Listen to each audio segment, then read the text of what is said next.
2, 1. All right, folks, so we're repairing a damaged caster socket. Let me show you how this happened. This the problem showed itself by this caster locking up and leaving a skid mark on our carpet. And you can see right here where the caster has been in contact with the wood and not rotating like it should. A lot of people think the wheels are the problem when a caster locks up and won't roll, but it's usually the swiveling mechanism, because a caster has to swivel into the direction or opposite the direction of travel and let the wheels roll. So if it's locked in place and can't swivel, that's when it damages the floor. So what we're going to do now, here, let me show you what caused that. This hole is a little bit bigger than this stem, and so over time that allowed this stem to flex relative to the plate. The plate's fastened in real tight, but that movement allowed the stem to work its way loose, and eventually, see, that's what happened. That allowed that caster frame to drag right here and then lock in place and damage the floor. So I'm actually going to upgrade to a little bit bigger socket right here. And I'm going to use just a little bit of masking tape as a shim.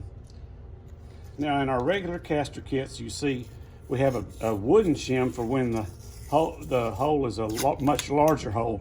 Old pianos often had a larger hole for the stem. Newer pianos have the smaller one here. So what I do is I just make sure that's a good force fit. That's actually a little bit on the tight side, so I'm just going to take a layer away. You want it good and snug, almost to the point where you have to hammer it in. That's what I look for. And then that stem is not going to bend and allow the caster to drag, the caster frame to drag on the underside of the piano. Sometimes on pianos, this little relief right here is much closer, and it'll also drag on that if it's allowed, the stem's allowed to move like that. Let's see here. Okay, so that's in there good and tight. Nothing around here is going to be allowed to move. I'm going to go ahead and screw this in with some new screws too. I always like to drill pilot holes. Sometimes the wood is soft enough that it would just go in, but you're really taking a thing.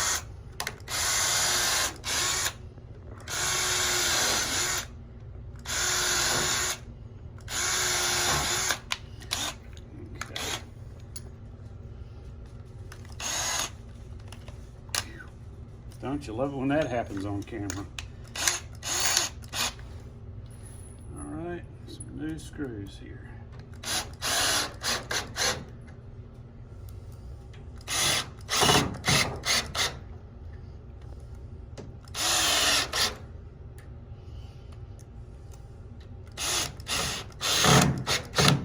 All right, then this caster's still good. It's just gonna go right back in.